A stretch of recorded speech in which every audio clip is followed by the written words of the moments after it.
Insidious The Red Door is a 2023 American supernatural horror film directed by Patrick Wilson, who also stars as the character Josh Lambert.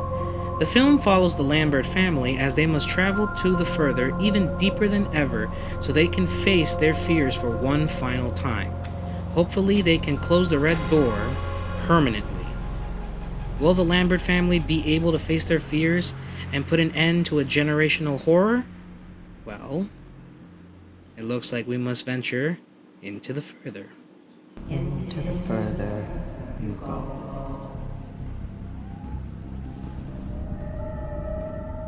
Alright, so I'm an Insidious fan.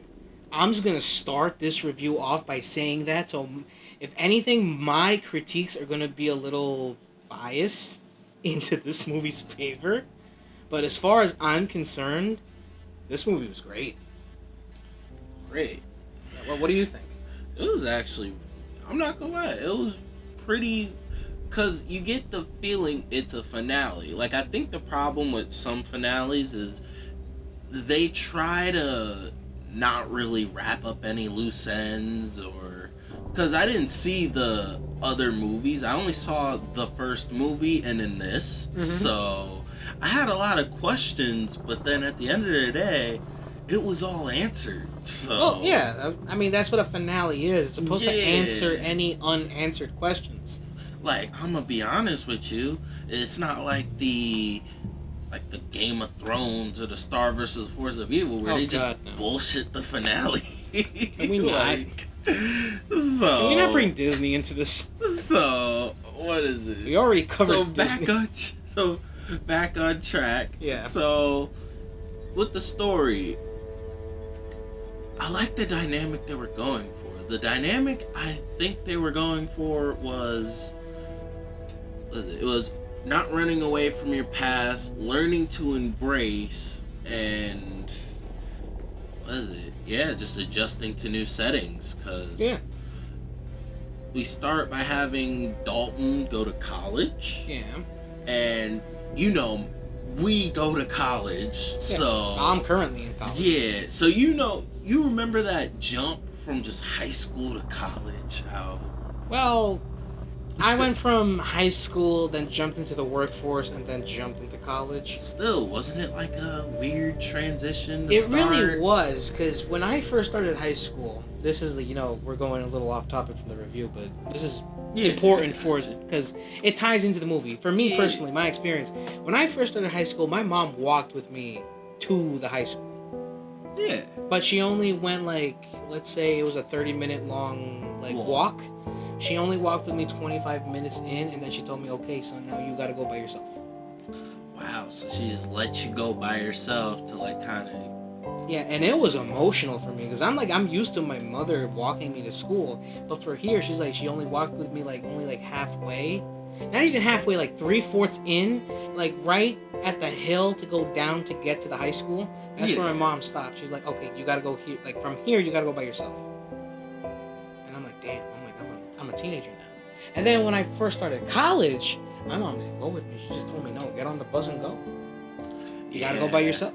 I had that, but in middle school. But I kind of think the same thing kind of applies, because when Dalton kind of gets there in the movie, you kind of see he doesn't know what to do. He's just kind of quiet. He stays in a shell, sort of, and it's Well, yeah, but here's where I disagree with that one. Because my thing is, what I picked up when I saw this movie is for Dalton, it more it seemed like he couldn't wait to get away from his dad. Yeah, I definitely caught that, especially in the car ride where he's texting the mom on the side. It's horrible. It's horrible. I'm like, wait, whoa, come on. Your dad's trying. Give him throw him a bone. Throw him a bone. What the hell, man? You only get one dad. That's true. Come on, man. Come on. Come on, bro. But yeah, so when he gets there, he's kind of I don't know, he's a little bummed out, per se, because I know he wanted to get away, but then when he got there, it's just so now what? Well, I think the reason he was bummed, I think, and this is what I picked up. I think he was hoping for a little bit of closure between him and his dad. Like, to close whatever feud they had and to start a new relationship between father and son. See, But then when the dad started, when Josh started, like, pressing him to go to the frat frat party, yeah. that's where he exploded. Because he's like, bro, you don't know me at all. Like, you don't know me. And then I think where Josh fucked up is where he yells at his son. He's like, where did you become such a stuck-up brat? Yeah, like, I'm not going to... And then when I heard that, I'm like, ooh, that's going to be hard. Yeah, that's going to be hard to reverse. That shit. Because he's going to remember that. Yeah, he's going to remember that one. That's not going to look good on your resume there, buddy. He's like, happy first day of college, you spoiled brat. That didn't go well. Did not. Speaking of which, I just realized, here's my one main problem with this movie as a fan. Yeah. Who the hell okayed for Josh and Renee to be divorced? I mean, but once you kind of hear it, you understand. We'll like, get to that in a moment, but still. Yeah. Like, this is where the emotional roller coaster thing comes for me. It starts out with a funeral. And it's the mom. Yeesh. I'm like, no! But I'm like, okay, I get it. She was already... She wasn't old, but I guess, like, in between, like, the childhood and now college years, I'm guessing, yeah, age caught up with her and, you know... It happened. She passed away. So that was one. And then finding out that they got divorced. That was like a bullet to my heart. And I think what makes it a little more, what makes it more painful is that in the first act of the movie, you don't know why they got divorced, because at the end of the second movie, it seemed like they were okay. Yeah, because, I mean, I saw the flashback. Like, you would think things would just reset, be normal. Like any other horror movie, you went through scary, okay, scary done. We can move on with our lives. But no. Honey, I want a divorce. Like, word, where's the child support? And he's a high school teacher, so I don't think he even he don't got the salary to be paying out 2 mortgages and the child support for 3 kids. He got fun. He's a high school teacher. They do not make money. Brother's balling out with that check. What you mean? Bro, no, for real. High school teachers do not make money. Nah, they don't. I'm telling you, they don't make a salary. They make an allowance. You can't afford 2 Bugattis on a high school teacher's salary. You just can't. Bro, you'd be happy with a teacher's salary. You'd be happy to buy a Nissan shitbox on a teacher's salary. Hey, and that shit got, the little radio, I forgot what they call it, the one that the cassette radio. Is it that? No, yeah, it's the cassette radio. I forgot, it's called analog radio or something. It's got like 3 channels on it and then nothing else. Oh, and static. Pretty much. Okay, but moving on from that. Yeah. The story, definitely. The story was good. It was a linear story. It was told from where it starts all the way to where it ends. It kind of follows the 2 to 3 act structure. It does. Like that most movies follow. It does. And here's the thing. My thing that I've noticed about every Insidious movie, from the first film to the 4th film, is that they always had this structure of evolving. It would start out like one narrative, and then it would evolve to another narrative, and then it would evolve to another narrative. But that's the thing about the 5th film. It didn't really do that. Well, mainly because Patrick Wilson was the one who directed it and not James Wan, but I think it's because since this was a finale, I guess they didn't want to go through the evolution. I think it was like, we know what you're here for. Let's start answering some questions by also making you having to do diarrhea in your pants. It's like, oh, word. We're not gonna give you extra motivation, extra whatever. Just here, take it, do whatever you want with it. It's kind of yeah, like it was answering questions. I don't know if this is a bad comparison, but it's kind of like McDonald's. Oh, word? You came here for the Big Mac and fries? Well, here's the Big Mac and fries. We're not gonna give you a salad. We're not gonna. I think the best way to reshop your analysis. Yeah. Would be like, no, it's like you're going to McDonald's expecting to get a filet mignon, but you get the Big Mac and fries. I think that's what you were trying to go for. I think so. I don't know. It's like you want a full course meal. Yeah. But then you end up going to McDonald's. Not saying that Insidious the Red Door was the McDonald's of movies. I'm just saying that you want a whole meal, which is a 3-act structure with like, oh, the origin, the action, and the ending. No, this movie is a finale. You already got your origin. Just watch the first movie. You already got your structure. It's the second movie. You're here for the ending. That's what this is. It's really a trilogy, but there is 2 other movies. Well, those are prequels. Yeah, but it's really supposed to be a trilogy. It is, but still good. Still good. The prequels were good. No matter what the other critics say. Shoot. Still, but yeah. But anyways, moving on. Character-wise, Renee was just there just to be. Yeah. I think Renee, Foster, Chris, or Renee Foster and Chris. Yeah, Chris. And I forgot Callie. That's the name of the little sister. Yeah. I think those characters were just there just to fill a spot. Yeah. I mean, Renee is like obviously over-supportive best friend. Well, that's for Dalton. Renee's more like to support Josh. Yeah, like because Chris is for Dalton and Foster. Don't forget Foster is also for Dalton. Yeah. And Callie is just there. Yeah. She exists too. Yeah. But the fact of the matter... But the movie's mostly a 2-headed story. It's mostly Josh and Dalton. Well, yeah, it's like one part of the film is with Josh and the other part of the film is with Dalton. And the thing about it is that this movie is really, to the core, is a like father, like son. Think about it. The parallels are uncanny. They're really similar. The father's trying to get answers, and Dalton is also trying to get answers. But they're each doing it in their own way. Yeah. Josh is trying to do it with science, or medical science. Yeah. While Dalton is literally trying to go into the deepest, like... He's trying to go into the astral world. Well, that was before that. I'm not saying before that. Oh, he's trying to, like, he's going like his feelings. More like he's trying to paint his repressed memories. Yeah. Like that's what I think. He's trying to go remember his down. He's trying to remember his repressed memories.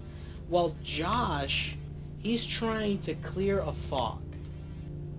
Because remember, he has that haze in his head. Yeah, I noticed that like during the thing. And he even said that in the movie. He said like there's a haze in my head. Yeah, like it'll be like a blur sometimes. It'll just be like randomly I'll have like a headache, like a really bad migraine, and which comes to the jump scare that almost cost me my nose. Miguel. No bullshit. During the movie, during the scene with the CAT scan, that got you. You want to know how I know it got you? Yeah. You almost slapped my nose out of my head. The popcorn went behind.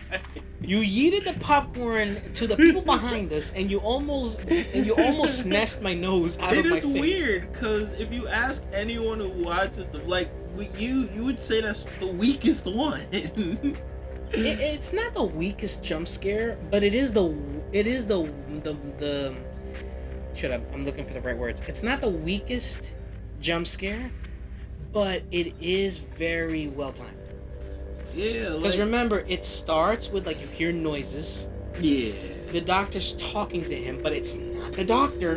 It's not he. And then the hands coming out from like behind his head. He looks up. Nothing's there. Okay. Looks back down. Hears more noises. And then the fucking thing crawling up to your fucking face. And then looks up and it's gone. And that got me, but that got you even worse, because you almost took my nose off. And it's weird, because it's like, after that particular scare, it's like all the rest of them were like, oh, word?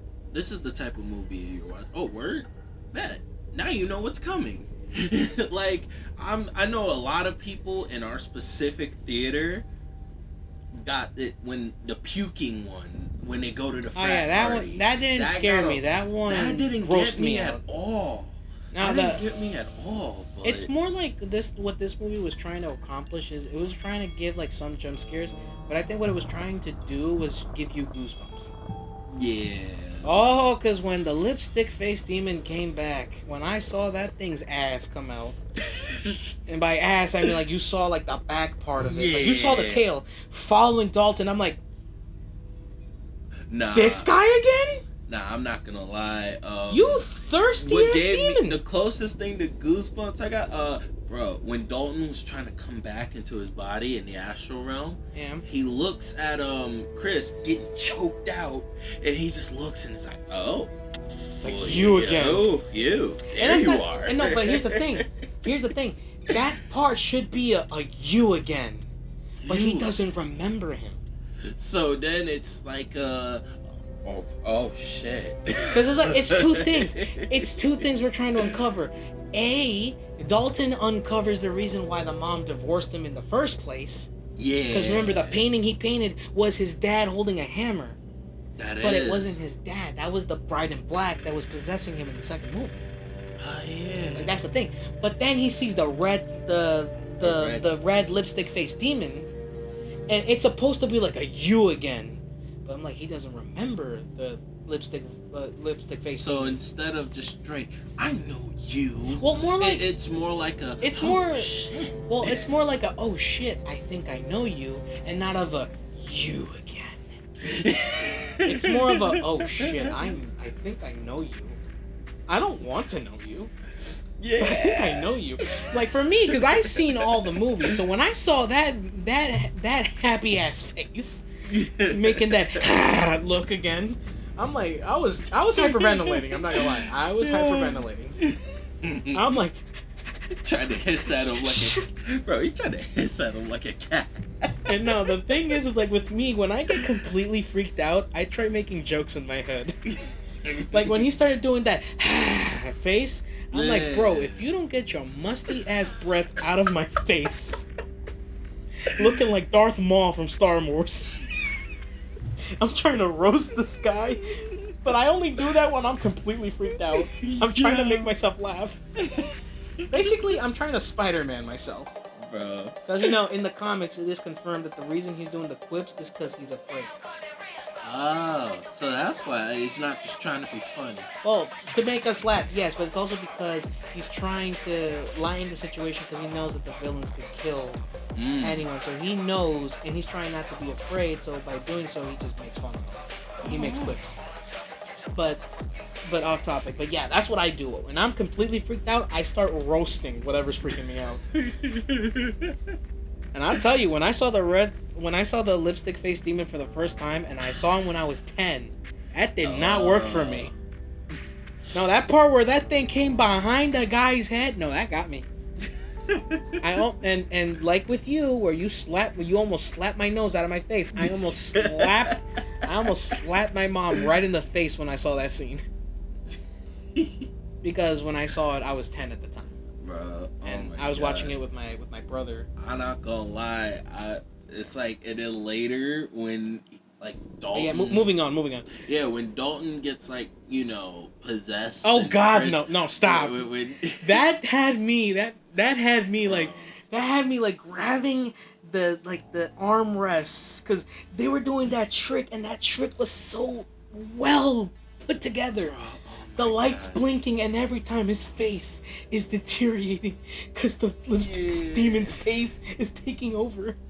Bro, and then freaking I forgot after she's like fussing with the lights and they're going on and on. Yeah, that scene. Yeah, and then at the end when he starts looking at her all possessed, and she's like, oh well, if you look at me, it's like if you look at me like that, I'm sorry. If you look at me like that one more time, I will not. I forgot what the words were. No, she said, "I will fuck you up." Yeah, but he "Oh." slapped her and he yeeted her to the other side of the dorm room. In which, in my head, I'm like, you know what? I'm glad that you're tough, but you ain't gonna win. He's like, I'm gonna fuck you up, and we're like, no, you're not. We looked at each other at that I scene, and we remember. was like, yeah. No, we were laughing, but we laughed, but I looked at you and you looked at me, and then I said, she ain't gonna win that fight. No.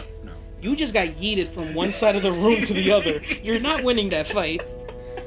You just got Hulk slapped into the wall. You're not winning that fight.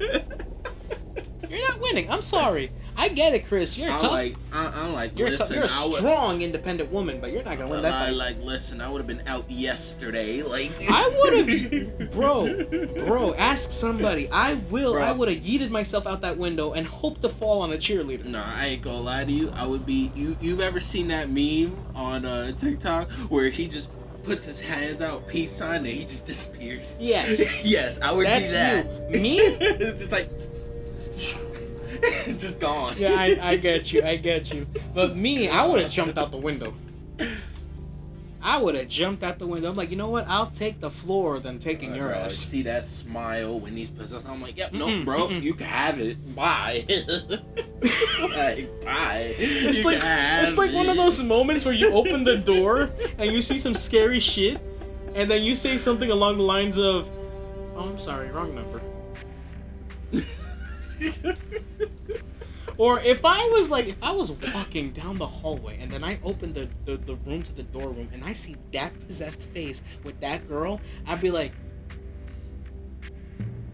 nah, you good. Nah. You know what? I didn't see anything. My head out. I didn't see anything. I didn't hear anything. I wasn't even here. No. I just let you do you, bro. I'm gonna edit that out. I wasn't even here. I'm just gonna go. I'm just gonna leave. I'm not gonna lie. Just talking about it right now is freaking me out. Cause that face.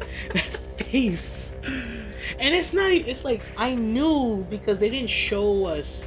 Dalton getting possessed. The thing that got me, that I'm like, oh yeah, he got possessed. It wasn't even the part where the lights were flickering. It's when he said, "Oh, I'm not afraid of the dark anymore." I'm like, this guy's possessed. But still, it's like the code never bothered me anyway. That came up. Yeah. I'm sorry, that came up when he said that. He's like, I'm not afraid of the dark. But we're thinking of Frozen, but like if Elsa was a killer. He's like, I'm not afraid anyway. The dark never creeped me out anyways. Bro. I'm sorry, that's just... moving on. But I love moving on because I'm legitimately creeping myself out right now. Moving on. I love how at the end, Josh had to save his son the same way he saved his son in the first movie. I remember that because that was always my thing. I was like, wait, but Josh didn't get out in the first movie. I'm like, how did he get back? That was one of the questions, but again, I never saw the second movie. I can answer that one for you. So what happens in the first film is, yes, he rescues his son. His son manages to get back into his body, but Josh was telling the Bride in Black to fuck off. Yeah. Which led to the Bride in Black actually possessing him in the first place. Yeah, like I thought that Josh was possessed, but again... Well, you actually find out in the first film he got possessed because it was Josh that killed Elise. Yeah, and I know. Yeah. I saw that movie. Like, I saw the first one. Because my thought was, they're just going to stay possessed. And that was like, Josh is just fucked over to the universe there. He's done. He's done until the second film. Yeah, that's when the second film rolls in. Because the second film literally starts where the first one ends. Mm. Yeah. Okay. So yeah, that's how he did not make it back. But what I'm saying is, I like that little callback to the first film. Yeah. Because it shows. I love the message. It's like we may have our differences, we may have a problem. But at the end of the day, I'm your father. Still family. I had to do it. No, we're not bringing Fast X into this shit. I had to do it. I had to do it. Someone strike that from the record. Please, 100 likes. We will do a Fast 10 review. Please, I've been trying to get him to do it. No. Yes. No. Yes. If you love me, you won't do this. I love it. I love it. Please do it. But anyway, guys, going you know back- what to do. going back to what I was trying to say. What I was trying to say is, I love how that gesture says, son, we may have our differences, we may have our problems, but at the end of the day, you're my son and I'm your father, and I will still, there's nothing in this world I wouldn't do for you. Yeah. And he literally left his world to get his son. And was prepared to just stay there. He was like, oh, word, I ain't getting out this time. Which I guess is that how, I think that's how Josh's dad died. He stayed in the further to keep that door closed. Because it was revealed in the movie that that's what happened. Yeah, that was what would explain The if you absence watch- of the dad. Yeah. Because I remember that movie actually made they me... never mentioned his father. They never do! They never mentioned the father in the first, or in the second, or in the third, or in the fourth movie. They never mentioned Josh Lambert Sr. Oh, word, yeah. And now it's the last movie. It's like, oh, word. Oh, Well, now you're going to tell us about yeah, that. that's what happened. Oh, that's what happened. Oh, he stayed in the further to keep the door closed. Oh, what a noble sacrifice, Dad. Can you at least tell me that in a text message at least? Like, where the fuck were you? Like, word, they got iPhones in the further. No. No, there is not. And if there is, what's the charge rate for a plan? Oh, you trying to communicate over there? You know what? I don't want. No. He's like, oh, hey, Lipstick Demon, you free No! Thursday? Hell no! He's like, you free Thursday? Hell no! Fuck no! I don't want. No, stop it. You know what? After this review is done, I'm gonna do all of my Hail Marys. You know what? I don't need this. I don't want these problems. You know what? I'm gonna turn the candle right now. He's gonna try to cut the candle on. If you try to jump scare me with my back turned, I promise you I will slap you. I was gonna say it just flickered. It's just flickered. That shit ain't funny. It just flickered. It's still flickering. Turn back on, turn back on, turn back on. It died. It's back up, it's back up. Oh, look at that. Oh,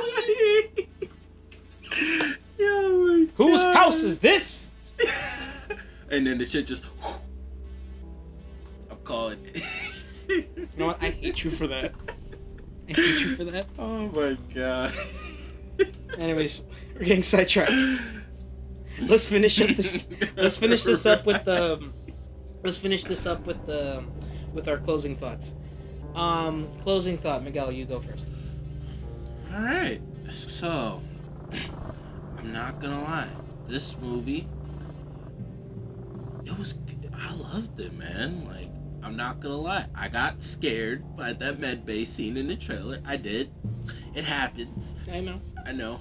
You almost took my nose. I'm a horror movie casual. I get you. Yeah. But I'm not gonna lie.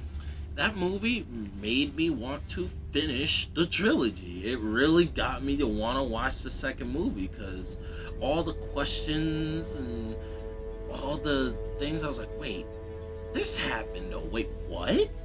Like, I really want to finish the trilogy. I really want to explore this movie as a franchise. I'm like, congratulations. Most sequels, most finales do not live up to the hype anymore. I'm not gonna lie, I'm just really excited. I want to go see it. You? Well, actually, you kind of took the words out of my mouth, so I don't know what to add to that. But So I guess I'll add this. This is what I'll add. My final thoughts is that as a horror movie enthusiast that I am, this was a very fitting finale to what I thought was the most successful supernatural series from Blumhouse Productions. Because when the ending song came on, oh my God, I almost cried because I just realized that this is the end. It's over. Like, this is the final movie. This is it. We're done. We're not getting any more. We might get a spin-off, There might be a spin-off in the future, but as far as the main Either story that or, goes, like a reboot or something. I really doubt they'll reboot it. Listen, they're rebooting everything, man. They're rebooting everything. No. But anyways, again, yeah, as I far got as I'm you. concerned, we might have a spin-off, but as far as the main story, I'm pretty sure that this is it. This is where we're done. Yeah. Because the movie honestly does not end with the hope of this that it's going to continue. Like all the other movies, they always ended with a cliffhanger. This one did not. Oh. This one just like It just ended. There it was just no fade to bright and then fade to black. Yeah, because there was no after credit scene. Well, or there was with the anything. door, the red door, and then the lights flickering, but the lights flickered off. And I did some research in it, and that means that that's it. That's They're over. done. They're done. They're done. The light flickering off meant that it's done. The end of an era. The end of the end. Yes, because when you really look back at it, I started watching this series when I was 10. When this movie came out in 2010. That was 13 years ago. It was 13 years of successful scares. Even though the third one and the fourth one didn't really... I know most critics, they say don't watch the third and fourth one. Yeah, because they're always saying something along the lines of, oh, as a standalone film, it does not work. But my argument is that these movies are not meant to be standalone. These movies are continuing an already planned out, structured story. So as a standalone film, no, they don't work. But as a whole story, it works. If I were to download all 5 movies, go on Premiere, and edit them together, they would be a whole ass timeline of a big movie. Because you never know when when it starts and when it ends. It could just continue all the way from the first movie to where it ends at the 5th movie. Cool. Makes you want to try and do that. Like, just straight cut the intro and outro titles and it just goes straight in. If I can get away with that, I will definitely do it. Imagine the Insidious saga coming to theaters this fall. Yep. But before we end this, I just want to point this one thing out. How the hell did they make the red lipstick faced demon More scary. scarier in the 5th one? And man, upgrading the budget, you can do more stuff. Their budget was the same in... Well, wait, was it the same in the first one? I don't know. Whatever the case is, because their budget was not that big, but whatever the case is, they managed to make that thing scarier in the 5th one. In the first one, that thing was creepy as hell. Mainly because they had it in the shadows. Yeah, it was the background tease. Yeah. They had it in the shadows, so honestly, don't do that. What? Don't be staring in the back of me. You're going to make me paranoid. I'm just waiting to see about that candle, man. I hope you notice that if something spooky happens behind me, I will bulldoze right through you to get out. I will feed you to it. Hey, listen, don't worry. You ever heard the saying, what is it? Dang, I forgot the saying now. Shoot. Oh my god, I'm getting that freaking headache thing with the Josh head. Alright. You're not funny. There we go. Okay. What's what the is saying? it? All for one and one for all. That means if I go down, I'm taking you with me. If I'm going down, I'm taking you all with me. Help. I'm taking you with me. Help. Police. Murder. So we do know where our next review is going. Next time, we'll be doing a review of Mission Impossible 2 Inside the Further. How will we do this? Stay tuned.